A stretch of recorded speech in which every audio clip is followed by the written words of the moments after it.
Good morning, and welcome to the session I'm delivering on Inside GPT, Large Language Models Demystified.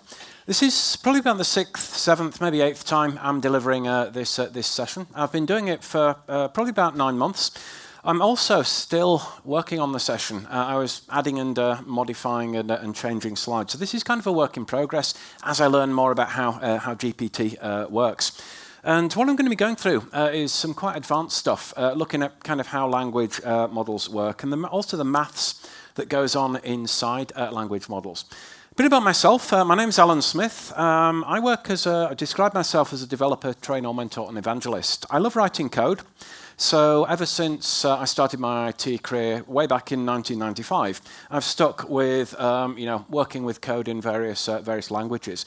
These days, I'm pretty much programming in Python most of the time, working with a lot of AI and machine learning projects. I also deliver training courses, both kind of public courses, on-site courses for companies. I've also recorded some courses for Pluralsight. I work as a mentor. I'm mentoring some other teams to kind of help with AI projects. And I like to look at new technologies and talk about those technologies. Microsoft used to call this role as an evangelist, and for some reason I've still got it in my slide deck.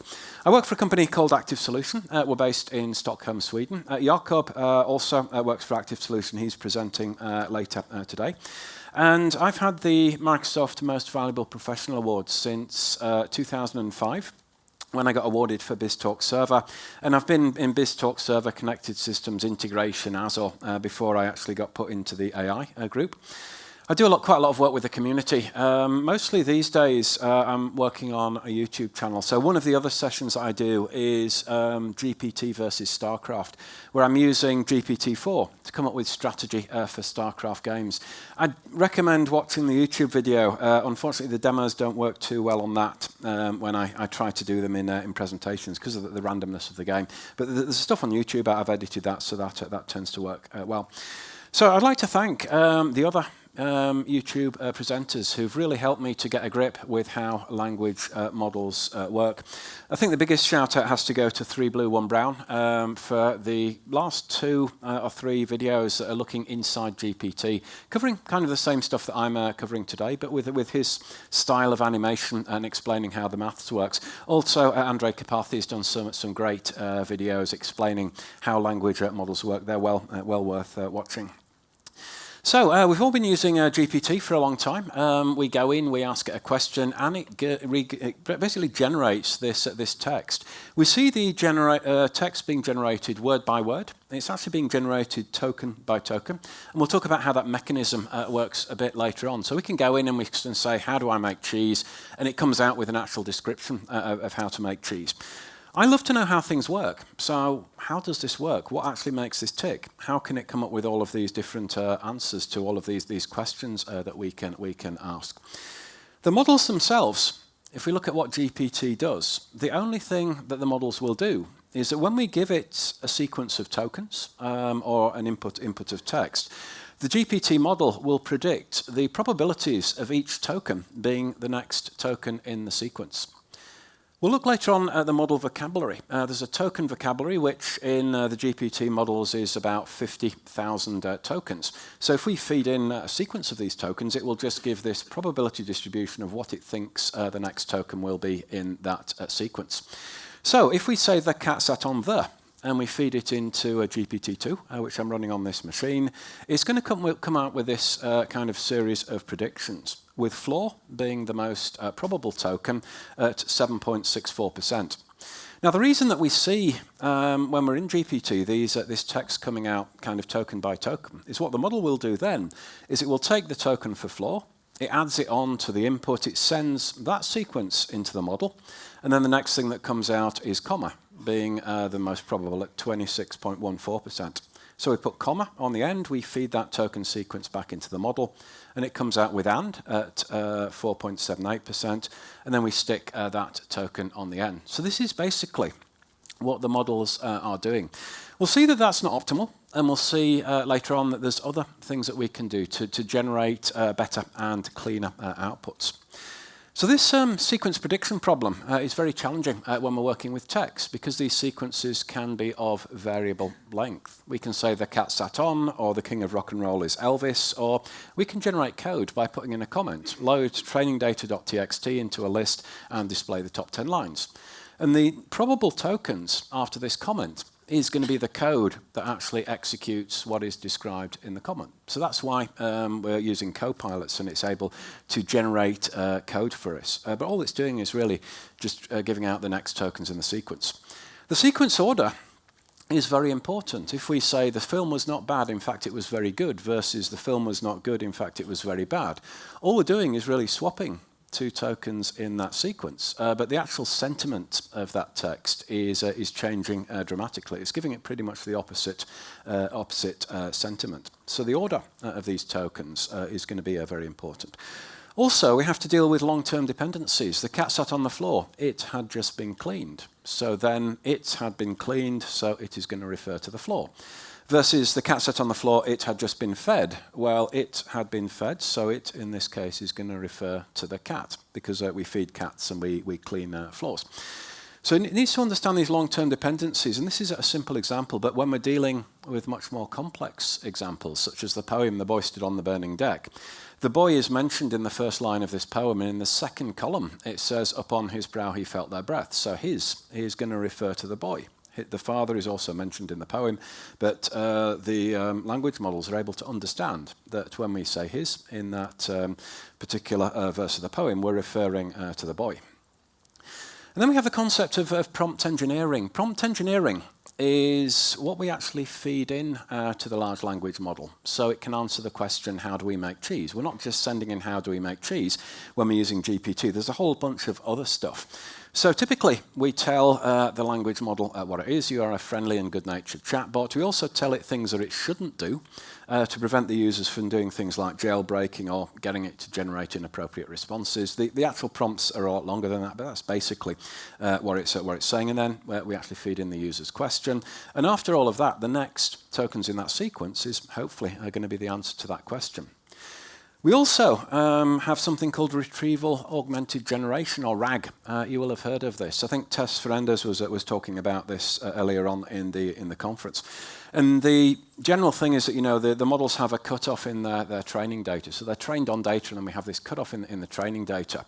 And they don't know anything after that actual training data cutoff. So what we need to do is to provide information. If we ask it, for example, who won the Eurovision Song Contest in 2024, the actual model doesn't know that. So by retrieval augmented generation, we can go out to another system. It could be a search engine, could be something else. And then we can actually feed in information into the prompt. And then that goes into the language model. And the model is able to use that information to be able to answer that specific question. And we can also point this at our internal search engines. So we can use our internal data, and we can build our own chatbots that are going to answer questions on our own data. That's the kind of the basics of how those systems work. Chat history is also important. The models do not preserve any state. So when we're having a conversation with GPT, we ask it, what is the capital of Norway? And then the chatbot is going to predict the next sequence of tokens. And then we can say, is it nice there? Now, if this was just a stateless thing, request response, if we send in, is it nice there, it wouldn't know what we're talking about. But because of the chat history, saying what is the capital of Norway is Oslo, when I say, the user says, is it nice there? It assumes that we're referring to Oslo, and it can say, yes, Oslo is a nice city. What can you do in Oslo? You can do lots of things in Oslo.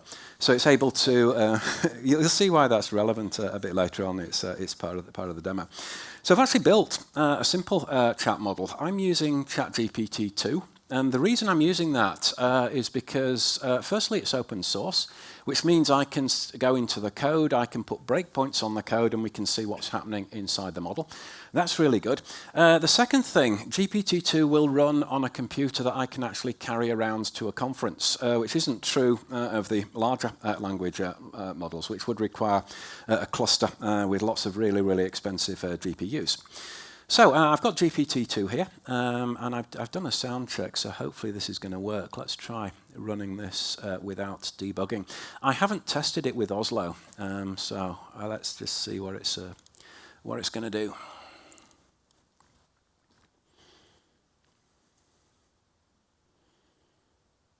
I'm ChatGPT 2, a friendly chatbot. How can I help you? What is the capital of Norway?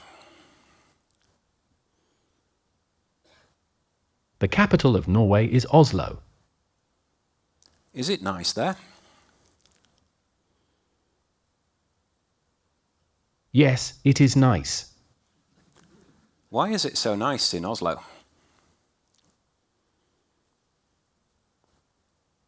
It is nice in Oslo. What can you do in Oslo?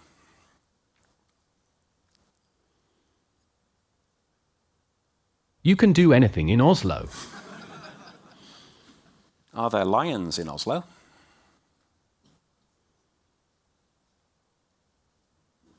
Yes, there are lions in Oslo. What do they do?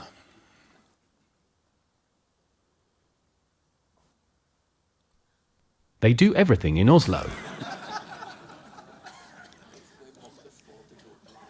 That's really quaint that we kind of see this language model and we laugh at it. When this came out, all of the data scientists got really excited because it could generate text.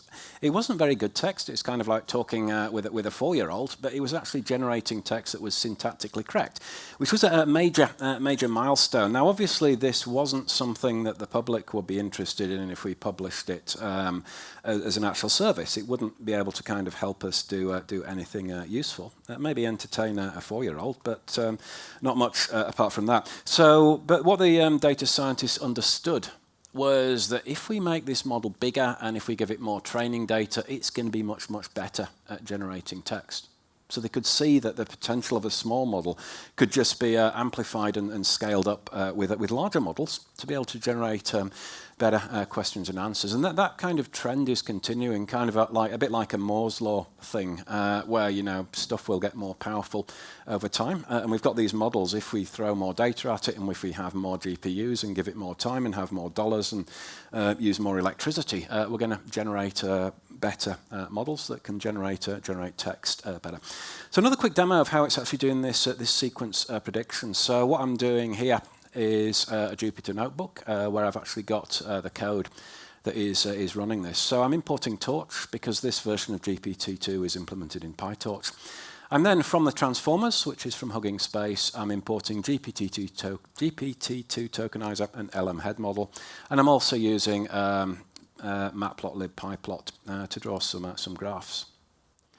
I'm not going to take the survey now.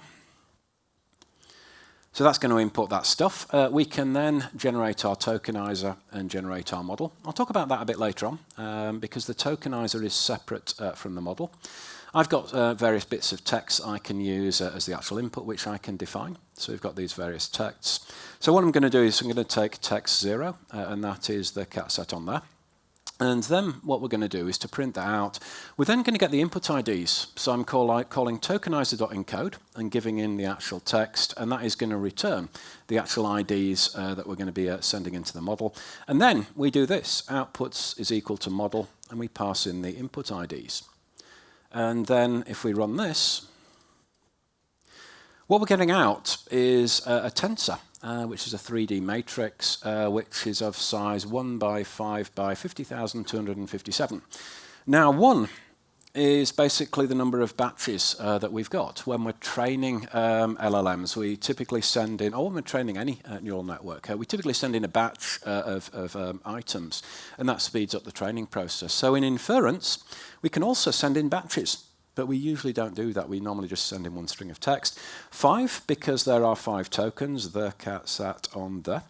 And what the actual model is doing in its predictions is it is predicting the next probable word after the, after cat, after sat, after on, and after the.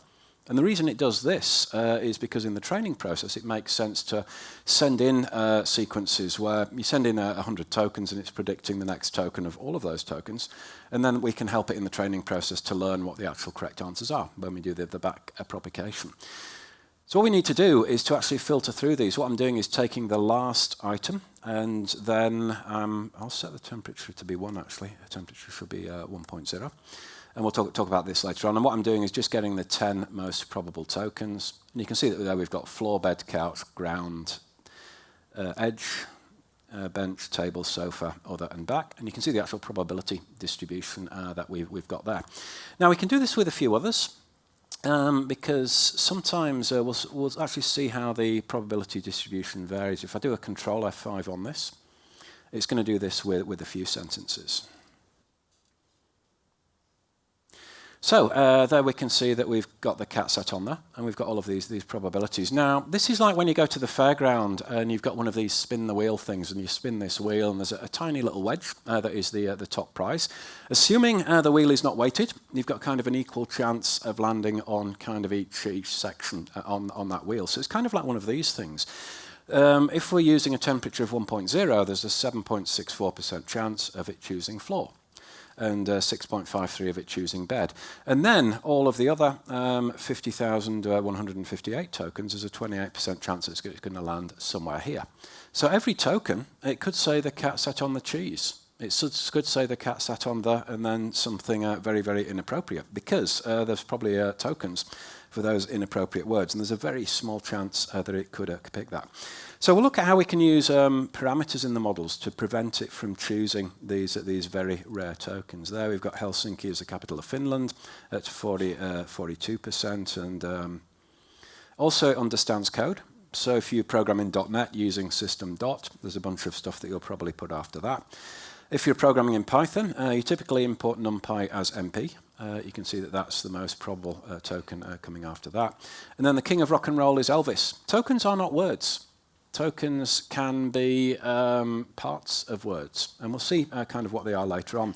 So 64% chance that it's going to be Elvis Pres, probably going to be Lee after that, and then we've got Cost, so they're probably thinking Elvis Costello there. And then if we feed in the king of rock and roll is Elvis Pres, you can see that that's really high probability that Lee is going to be the token following that. And then if it's something more, where there can be many answers, like my favourite animal is there's all kinds of different ones here. So the most probable one is only 2.43% there. Okay. So let's drop back to the slides and talk about tokens. So one of the things is that we're taking text, we're feeding it into a model, and we're getting out an answer. But neural networks don't really do text. They deal with numbers. So what we've got to do is we've got to convert that text into numbers. And most people who've been looking at working with language models, they understand the concept of tokenization, how we can take text and we can convert that into numbers. So I really like this bit of text. This was on a website which is the OpenAI tokenizer. I think I've got it open here.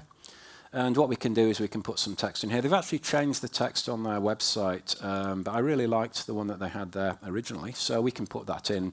We can see how many tokens, how many characters. We can see the actual token IDs, and you can switch to different models as well and see which tokens you get out with different models.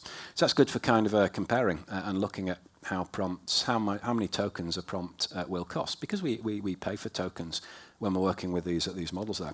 3 really important things. The tokens are common sequences of characters found in text.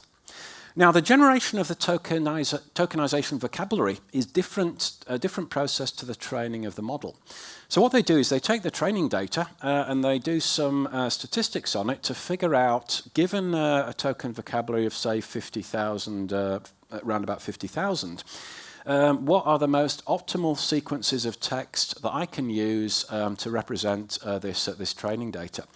And because the majority of the training data is in English, what that should really say is they're common sequences of characters found in mostly English text. So it will be dependent on the language, as we'll see later, how how efficient the tokenization is. The models understand the statistical relationships between these tokens. This is really important. I would argue that GPT models don't understand text. They are basically good. One thing that they're good at, the third really important point, is they're really, really good at predicting the next token in a sequence of tokens. Or to put it more precisely, they excel at generating the probability distribution of each token being the next token in that particular sequence. But I would argue that they don't understand text. They understand the statistical relationship between tokens. I'm currently working on a hobby project where I'm taking a whole big database of MIDI files. I'm getting the notes out of the MIDI files. I'm building a tokenization language based on notes, and then actually feeding those into GPT. And in that case, GPT just sees a sequence of tokens and it predicts the next token in the sequence. And in that case, if I train the model on that, it would be predicting the next note in a piece of music. But here, it's predicting the next kind of sequence of characters given the previous sequences of characters. So I would argue that the models don't actually understand text. They never actually see the text. We do the tokenization and we give it a sequence of integers and it gives out percentage distribution with a sequence of integers. It never actually sees the text. But they're really good at being able to predict the next tokens. So this is what that will look like when we actually tokenize it. And this is what the actual integers will look like when we get the token sequence. And that's going to be 45 tokens. You can see that the word "the" is represented differently. Most of these, or pretty much all of these tokens most of the tokens are words, and they're usually prefixed by a space, because it wouldn't make sense to have the space as an actual token, because that would double the number of tokens in that actual piece of text. So we've got "the" as 464, and then we've got "the" with a capital T with a space before it as 363, and then the lowercase "the" we've got as 262. Okay, so what's the relevance of those numbers there? They didn't get this in Finland, they got it in Amsterdam. Can you get it in Oslo? Maybe I'm old, it's the ASCII character set. I learned to program on a VIC-20 and Commodore PETs and things like that, and we were dealing with the ASCII character set. I remember dealing with it in DOS as well. And characters 11 and 13 are full stop and comma. So the first 256 tokens is basically the ASCII character set. And then it goes into these kinds of sequences of tokens there. If we do this in Swedish, it comes out as 83 tokens. And you can see that because the tokenization vocabulary is really based on the English language, that in Swedish we kind of have to partition the words more. If we do it in Norwegian, slightly more efficient at 71 tokens.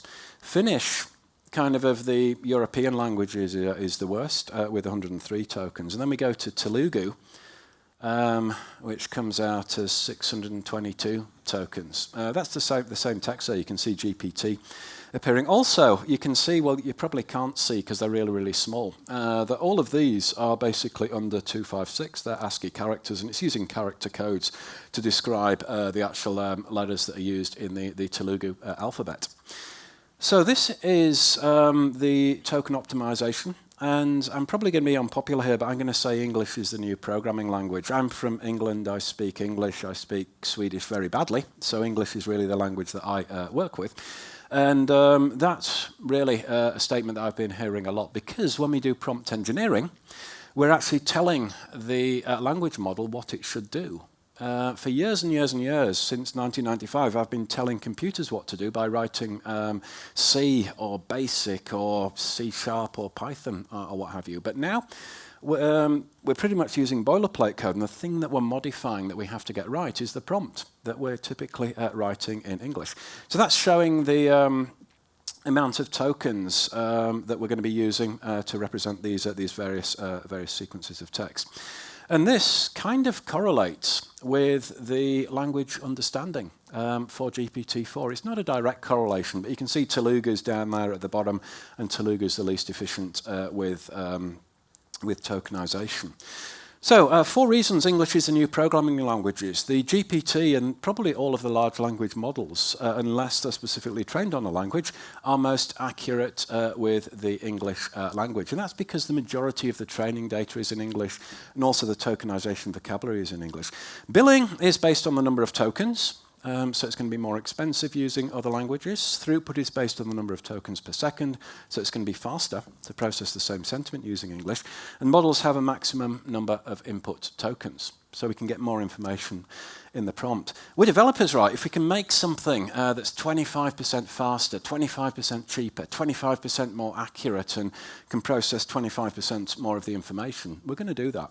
So I would recommend writing your prompts in English, even if your kind of inputs and your outputs in other languages. You can write an English prompt and say that you must generate the answers in Norwegian, and it will do that. But we can make sure that we're working with prompts in English.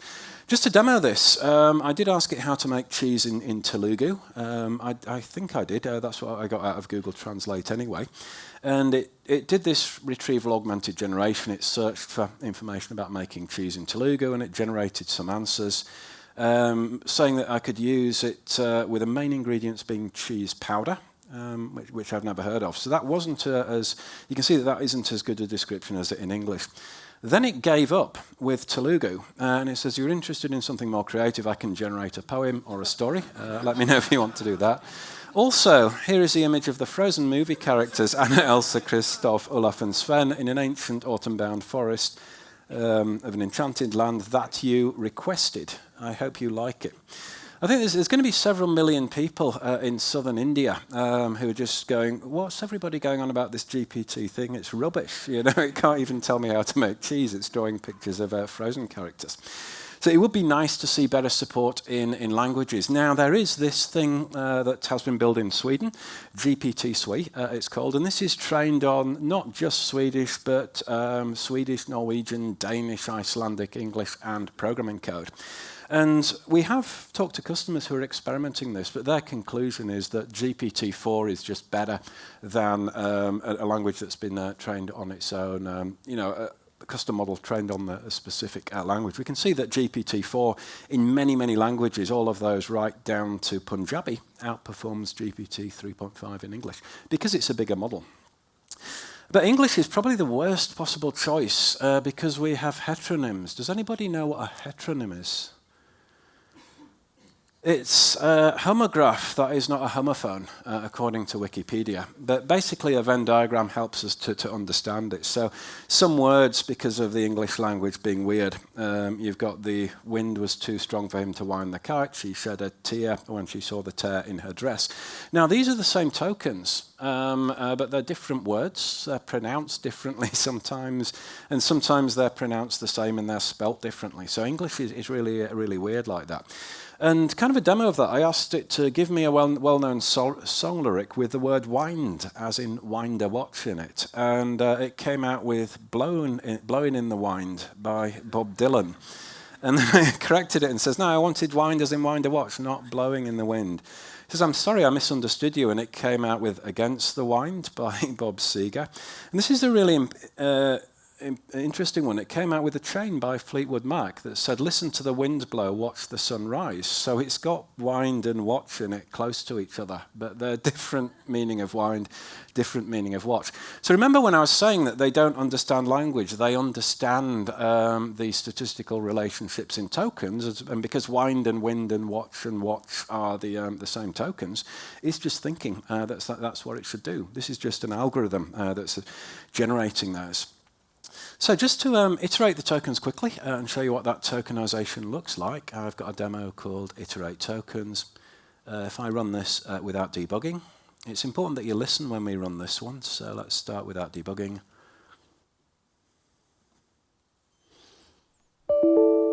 Did you hear that? One of the ASCII characters is the bell character. I forget which one. So when I do console right line of that character, it does the bell sound in Windows. So yeah, if we whiz up to the top here, you can see we've got the ASCII character set, and then we've kind of got these small kind of bits of words that are used to build things together. And if we scroll down, we're going to get to words, and you can see that most of those words are prefixed by a space. And we've also got like list, which can be stuck on the end of words, and olution that can be put on the end of words. So it's kind of the efficient ways of being able to actually build up words. So we understand about tokens. However, neural networks don't do integers. They work with floating point numbers. So we get into the concept of embedding and vectorization, which has kind of used to be a really niche thing that only the kind of natural language programming geeks talked about, but now it's kind of mainstream. Everybody's talking about vectorization and things. So cheese is basically this. 768 floating point numbers in GPT-2 in the actual vectorization. So each token has an actual vector which conveys its sentiment.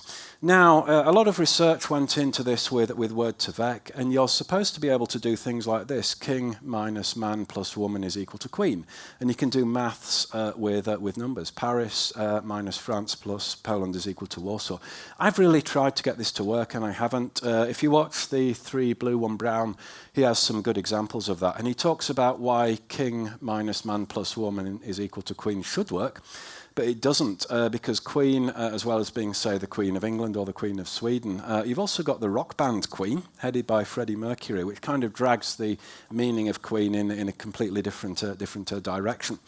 And so that's kind of why it doesn't work. But, you know, king minus man plus woman is going to be something close to queen.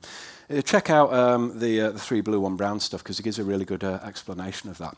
We can't understand 768 dimensions, but we can understand 3 dimensions, and we're developers, so we know about red, blue, and green colors. And the color Azure is 0, 127, 255, as developers would see it. As data scientists, it would be 0, 0.51.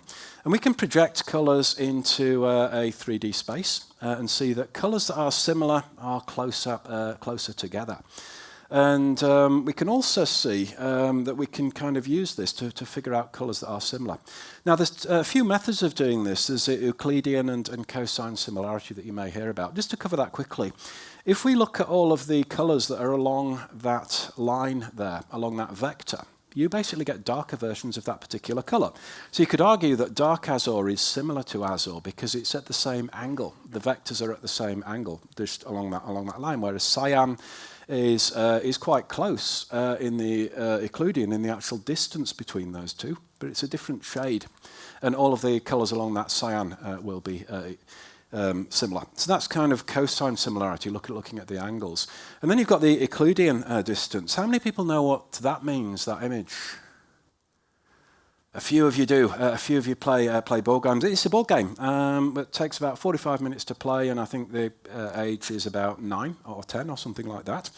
And this is Star Wars Rebellion. That takes about twice as long to play, and the recommended age is about 16. But the angle is very, very similar. But here, cosine similarity isn't too good. We think about using Euclidean. Ticket to Ride is much closer to Carcassonne. I have this slide in my deck because I was giving this presentation in Stockholm, and a co-worker said he was trying to use vectorization to find similar board games, and I thought, oh, that's interesting. Let's just do something on that just to illustrate how that works. So we can do dimensionality reduction with word2vec. I was doing this yesterday with news articles as well, and finding similar news articles. But what we can do is we've got 10,000 words in here. Dark theme always looks cooler. And what I can do is search for the month, January. If I can type it. And we can find, say, the 12 or the 11 most similar words there. And what we've got is the months. And you can see that they're in this 3D space. They're in different places. Now, if I run the TSNE, what this is going to do is find the nearest neighbours, and then it's going to basically do what we call dimensionality reduction and move vectors closer to each other that have similar sentiments. So words that mean the same thing should be closer together in this 3D space. Now, the same thing is done with tokens in GPT. So we understand that the tokens that have good meanings like happy and good and great and fantastic are going to have a certain type of sentiment. They're going to be fairly close together. And tokens like bad and evil and nasty are going to be have a different sentiment, and they're going to be in a different area within this space. But it means that you know, I had a bad experience, I had a nasty experience, are going to have similar sentiment because those vectors are the same. So the vectorization is really a way of being able to do maths with sums. And I think we can see that those months are grouping together within that 3D space. Bit of a slow demo to run on this laptop, but hopefully you get the picture. So the way that we've evolved through these models, we had something called recurrent neural networks, or RNNs. We then went into LTSMs, long short-term memory, and into transformers. I'm not going to spend too much time on this, but basically the RNN was okay at doing sequence prediction, but because it was only storing the actual state between each word, it would often forget what had happened earlier on in the actual sequence. So the LTSM attempted to fix that problem by having long-term memory as well as short-term memory. And what it's trying to do is remember more about the sequence and predict the next word. But all of these were kind of sequential. It had to do kind of feeding in one word at a time, whereas a transformer allows us to send in a large number, say 4,000 or 32,000 tokens, depending on the size of the model that we are using. So this came from the Attention is All You Need white paper, and originally this white paper was written about doing translation. So we'd have the source language and we'd have the target language, and what the source language was going through something called an encoder, and then it was actually using the other part of that to actually use the target language to actually generate text. So we feed in something in English and it generates text in German.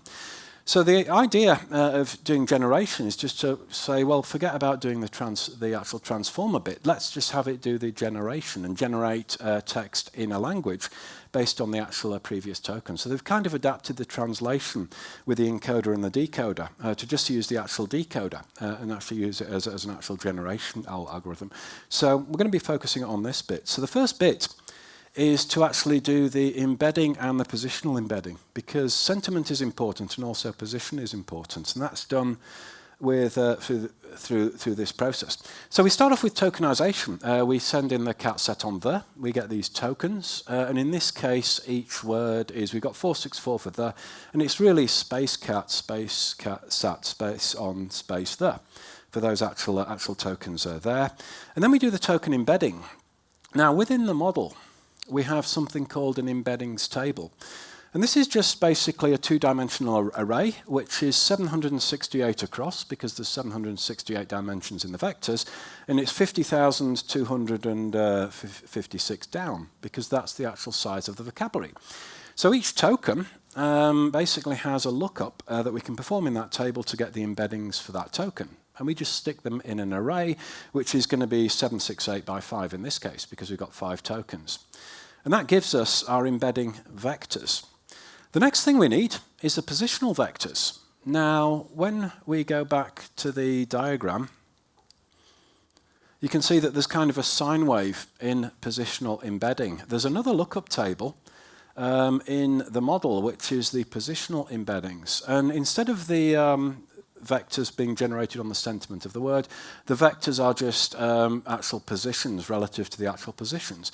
So we do a lookup of 0, 1, 2, 3, 4 in the positional vectors, and these vectors are generated by a bunch of sine waves and cosine waves of different frequencies, just to give an indication of where that actual word is in the sequence, so the model can understand that, and we perform the lookup on that. We add those two together, and it gives us the encoder input values. So we can look at how that works. If I go into the GPT fundamentals and I do F5, because I've got breakpoints on the code, let's just check on the actual word that I'm using, because I want to make sure I'm using the right word. Or was it next token prediction? I think it was this one actually, yeah. I'll comment this out, and I'll use the same as I was using in the demo, the cat sat on there. Set this as a startup file and hit F5.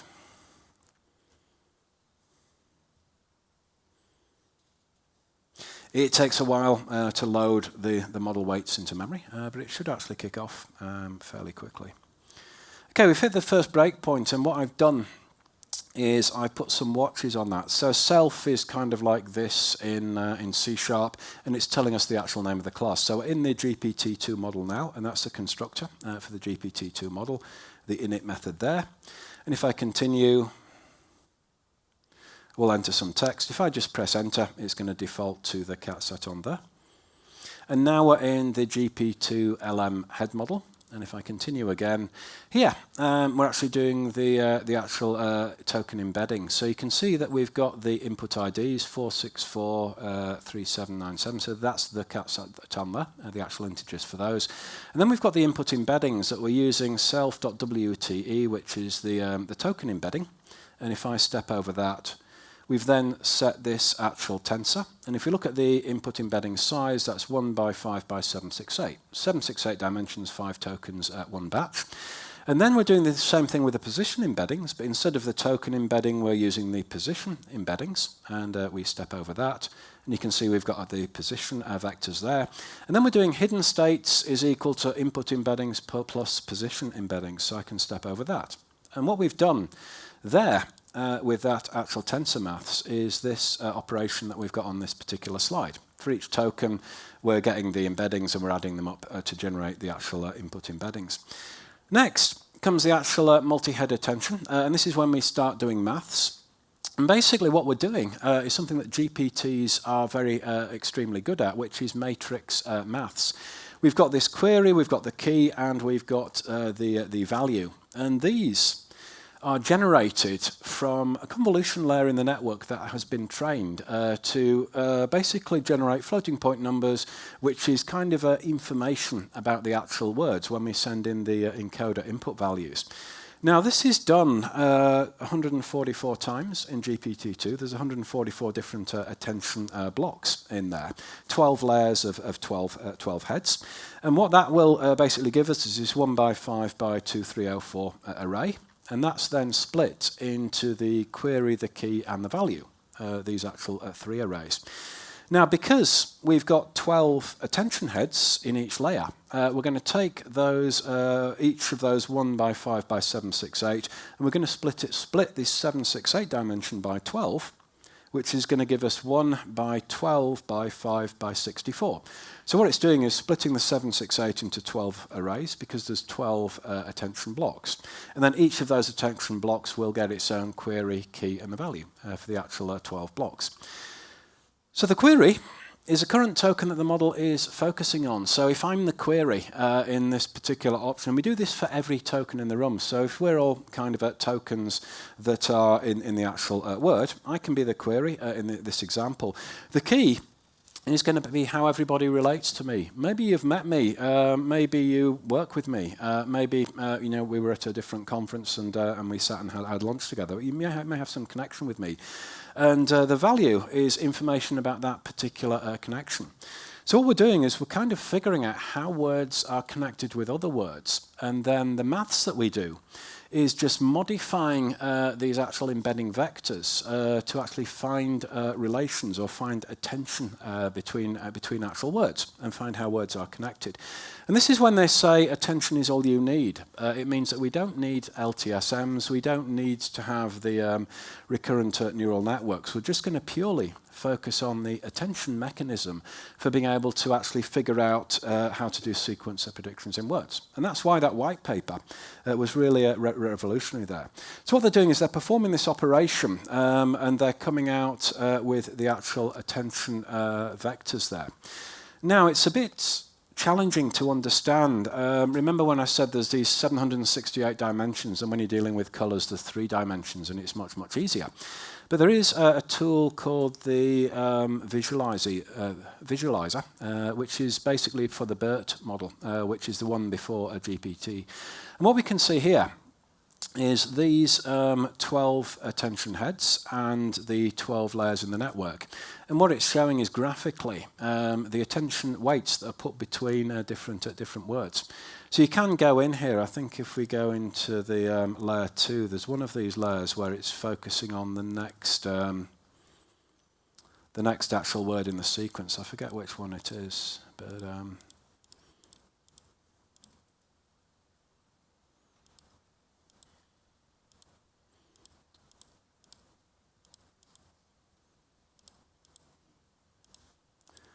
no, I can't find it. Yeah, this one here, sorry, the first one.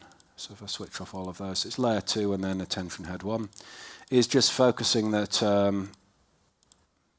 each word is basically got attention on the next word in the sequence. So they're links to cat, cat to sat, and so on. And all of these calculations that are done across all of these layers are able to actually make that next prediction.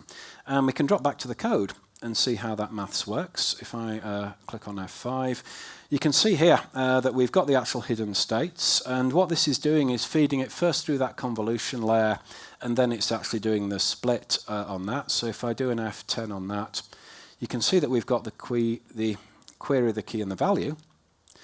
And we've got the query shape being a bit hard to see though. It's just 1 by 5 by 768, and the same for the key and the same for the value. And then we call split heads because self.num heads should be equal to 12. And what that is then going to do is split, as I mentioned in the slides, the 768 dimension by 12. And that's giving us the 1 by 12 by 5 by 64 size that we're using for each of those as it goes into the heads. And because there's 12 layers in the network, as we actually go through this, we'll see that this happens 12 times before we actually get to the output. And through each of these layers, as you know, with CNNs, when we're dealing with images, it's getting more and more detailed until it actually gets to the output and is able to give us the actual prediction. And then it comes out with a prediction there. So that's basically what's going on inside those networks. Okay, so now we're good. We understand how this works. We understand how we can actually do the next token prediction. So what we should be able to do is to just put that in action. And what we can do now is just take some text and we can just stick on the next token in that sequence, and we're good to go. So let's just see how that works. So what I'm going to do is I'll use the next token prediction, but I'll take something a bit more creative, such as the king of rock and roll is Elvis. And what we'll do is just run it without the debugging, so we're not hitting all of those breakpoints.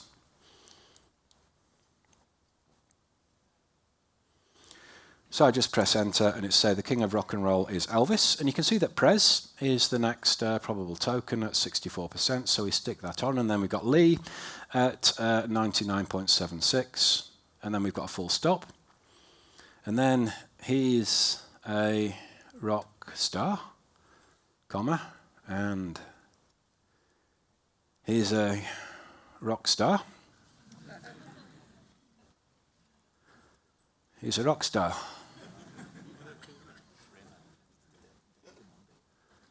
You get the picture. So what's happening here is we're just taking the most probable token. We're always using the most probable token. So if you go to a party and you say the most predictable thing all of the time, all night, it's going to get really boring. Nobody's going to talk to you. So what we've got to do is to have some variation or some stochasticity, as data scientists would have us say. We've got to kind of have some randomness in there. Now, remember when I showed the other demo and we had that pie chart, I was saying, you know, this is like the wheel in a fairground. You spin the wheel and the pointer lands on one of those things. We need to do that. We need to put in a bit of a randomization into that actual process. And we do this by using temperature. So I'm kind of diving away from the slides, but I'm going to jump into Visual Studio Code again, because here I've got the temperature set to 1.0. And what I'm doing is I'm getting the next token logits, and I'm dividing them by the temperature, and then I'm performing a softmax operation on that. Now, people who've played around with PyTorch and TensorFlow will understand what softmax does. It takes a sequence of floating point numbers that are going to kind of have arbitrary values, and it kind of softmaxes them so that they have a sum of 1.0. And that means that they're all kind of percentage distributions of that. So it kind of converts a series of numbers into a temperature, into an actual percentage distribution. So if people have got different amounts of money, you can do a softmax on that, and it gives this kind of percentage distribution on that. However, it is nonlinear, because we like to have nonlinear things in neural networks. And I think the formula for softmax is somewhere around here. And it uses exponentials. So if we divide it by the temperature, and the temperature is very low, then we're actually increasing the values. And also, if I use 0.0 as the temperature, which sometimes happens. You can see that this is a divide by 0 and bad things are going to happen. Now, let's just not do that. Let's just do 0.01 as a temperature and run that. And you can see that, oh, yeah, maybe that's a bit too low. So I'll try 0.01. So you can see that when I've got a very low temperature, floor is going to be have 100% probability as being the next token. So when we're using a low temperature in the language models, they are more predictable. They're taking the most probable token. However, as I increase the temperature and go to 0.2, you can see that the probability distribution has changed. With a temperature of 0.02, there's kind of a 50% chance that it will choose floor, and then 23% for bed, and so on. 0.05 for back. It can still actually make those actual choices there. And then as we increase the temperature, say go to 0.5, it's going to 24% floor. And then I mentioned with a temperature of 1, we're just dividing by 1, so we make no change to the numbers that are coming out of the network, and we get kind of that distribution. It's also possible to go above 1 for the actual temperature, and that tends to make things very unpredictable. So the most popular token is probably 0.055. And if you do this with the LLMs, with, say, GPT-4, it can just generate absolute garbage if you call it with a temperature of 2. So we typically aren't going to do that. So what we can see here in this demo is the effect of temperature on the model output. So if I select, I think it's this temperature theory, and run this guy without debugging. I apologize in advance if anything inappropriate comes out of this model. I've been doing this presentation, I think in Gothenburg, and the whole audience was in hysterics, and I had no idea why. But what it's doing here is, you can see with a temperature of 0.0, it's always predicting the same thing. My favorite animal is a dog. It's a very good dog. It's a very good dog. It's a very good dog, and so on. However, if we put in a temperature of 0.02, it will actually start generating more kind of a meaningful text. Also, bear in mind that this is GPT-2, which is pretty rubbish in terms of what the actual language models can do. So experimenting with temperature and seeing what actual responses you're getting is very important as well.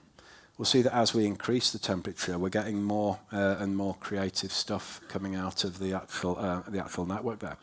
It is running a bit slow, actually. I think I remember why. I was doing some debugging and saving some stuff, so let's just see if I can remember where I did that.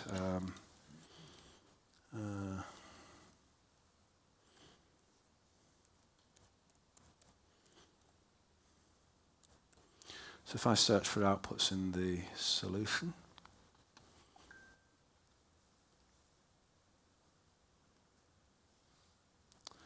yeah, I probably can't find it. I was actually writing code that was saving the outputs down into a JSON file. Outputs _ might get it. And as always, I forgot to actually take out the actual debug code. So no, it's not finding it, unfortunately.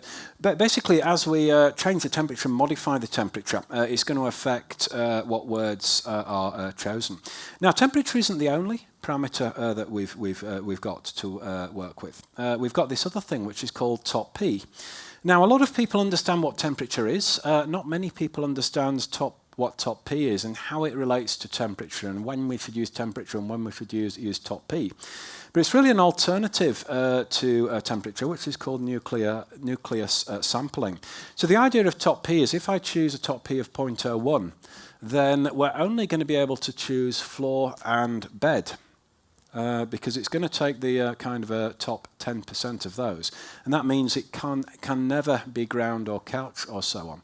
So by varying top P, we can kind of think about how much of this range can be actually chosen. However, temperature doesn't actually cut everything off. It just shifts the probabilities of things. So I wanted to kind of illustrate how that works. So I put together an animation, which should be in the directory of this solution. So if I right-click here and open in File Explorer, it was this temperature top P. So what I've done here is I've taken the cat sat on there, and I'm going between 1.0 and 0 with temperature and top P. So you can see when they're both at 1.0, it's exactly the same probability distribution. However, as we start to move down the probabilities, you can see that it's different probability distributions using temperature and top P. Now, as we get round about here, you'll see that when we're using top P, these actual things like other is just going to disappear. And then sofa is going to disappear, and they can never be chosen. Whereas with temperature, they're still there, but they're just very, very small slices there. And remember that I said that it could say the cat sat on there, and it could say something really inappropriate, because if we've got the temperature, even if it's set to a fairly low value, the inappropriate tokens will still be there somewhere, and there's a very minute chance that it could land on that. So when we go in the portal, one of the things that we notice when we're basically developing stuff with the large language models in the Oslo portal is you can see that we've got the top P there set to 2.095. And that basically means that those 5% of tokens that are going to be maybe bad or maybe not useful or maybe they're going to generate confusing outputs can never be chosen. And then the temperature there, they've set that with a default value of 0.7. Now here the slider only goes between 0 and 1. When you're calling through the API, you can go above 1. And depending on the model, I think with GPT-4 you can go up to 2. But when I've been testing this, it does get really creative a bit above 1. But occasionally on 1.5, and because this is random, it's this spinning wheel at a fairground, it can just suddenly just generate garbage.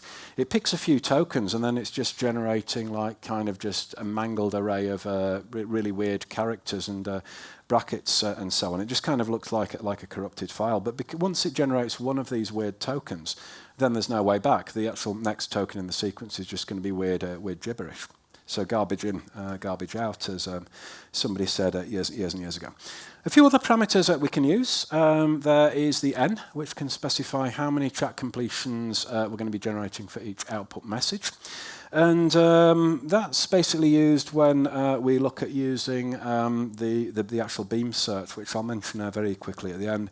We can specify a stop sequence, maximum number of tokens to generate, and then we've got the presence and frequency penalty. So the frequency penalty is relating to, should it generate repetitive stuff? Should it say he's a rock star and he's a rock star and he's a rock star and he's a rock star? If you're singing a song about Elvis, maybe that's going to be the fade out. So for song lyrics, and poems and kids' stories, you can have a lot of repetition of groups of words. For scientific texts and white papers and maybe product manuals, you probably don't want to have repetitions of words. So you can customize how repetitive it will be allowed to be. Lastly, beam search. It does I'm a bit in two minds as whether this is the actual model or whether this is the code around the model. But what a beam search is going to do is when it's looking at these next tokens, it's going to think about an actual combinations of tokens. So if we choose floor, then the next three probable tokens are comma, and of. And then if we choose comma, we've got and, his and her. And if we choose and, we've got the, looked, and started. And if we choose the floor, comma, and, then we can choose the he, his, head, and so on. So what it's going to do when we do a beam search is we can actually go in and start looking at groups and combinations of words. So if we were asking it to, say something about Elvis, and it says the king of rock and roll is Elvis, putting a full stop there is kind of like the end of that sentence. We would basically finish the sentence. It would be more creative to say the king of rock and roll is Elvis Presley, and he did this, and he did that, and that's why he's the king of rock and roll, full stop. So by using beams, it's able to look at being able to generate more interesting stuff and more kind of creative stuff as well. And that goes on with it actually inside the model. I think I did have a quick demo that I can maybe round off on looking at the actual beam search. And what I was doing was just calculating lots of different beams and looking at the actual combinations of those. So I think it's this one that I can fire up without debugging.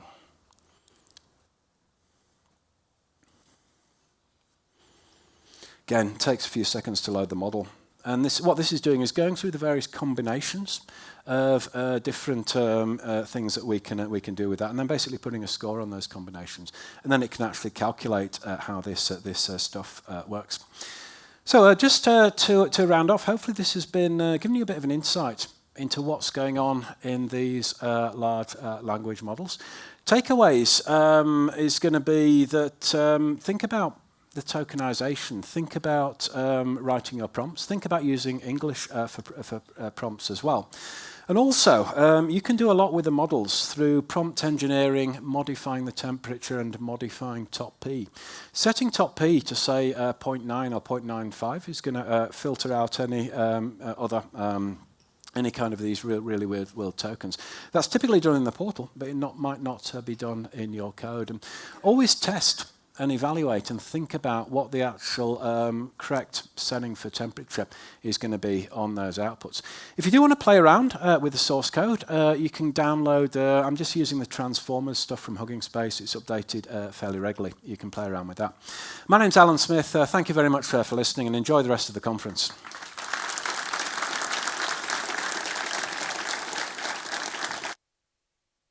Yeah.